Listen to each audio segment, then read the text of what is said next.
So that just the reason why I say that is because I think it's important when you're thinking about something like Native Beauty. Native Beauty is the very first Native American beauty product to come to market in any sector.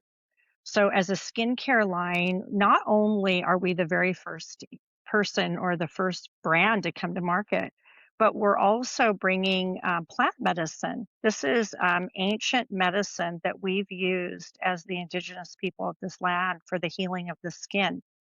Acorn oil is an absolute superfood. We're not the only people that have used it, by the way. The Greeks have used it, the Koreans use it, and it's been a major food source for the California natives. Like everybody in California has utilized acorn oil as the primary food source. We call it we wish, but other tribes call it other things. I think the Kumeyaay call it shawi, but nonetheless, it has everything. You could literally eat acorn and drink water and have everything that the body needs. It has carbohydrates, protein, natural fats, and so it's just a superfood. But equally as potent is the oil that comes from the acorn. And the oil has all of the nutrients for the healing of the skin.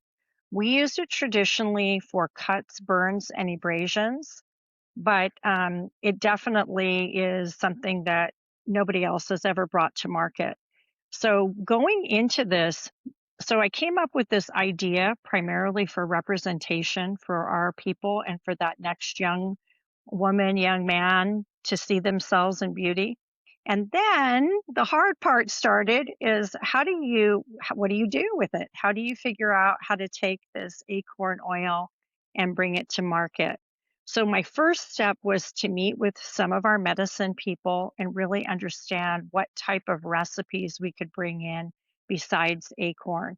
So we're bringing in a lot of the plants that actually grow right here in the Palma Valley where we have 5 reservations. So we use pomegranate extract, orange oil, a lot of plant stem cells that actually even come from grape seed. So there's a lot of just incredible ingredients, and everything is all natural, all organic. So sourcing the ingredients from tribal land was not the difficult part. It was going to these labs that found labs that do skincare. The first thing you do when you walk in is you talk to the person who handles the accounts, and they ask you, "Oh, you want to start a skincare line?" And you give them your ideas, and they say, "Well, we don't work with anybody else's ingredients. However, we can definitely make a skincare line for you."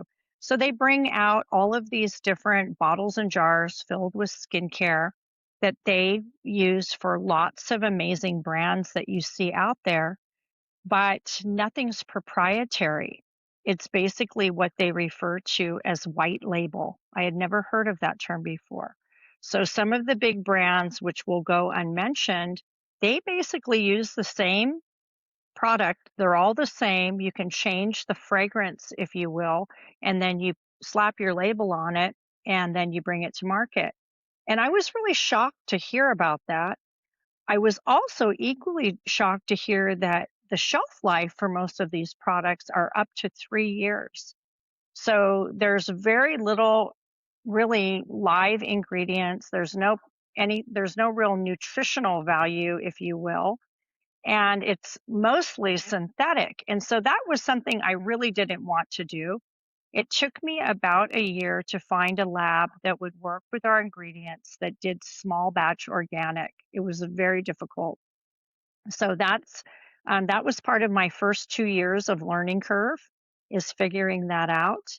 And now, so we started out with 3 products, and now we work with 2 labs. We currently have 8 products, and our goal is next year to break ground on our own lab, on to break ground on our own lab on tribal land. And so that is on my great grandfather's land where I reside, and that's our goal.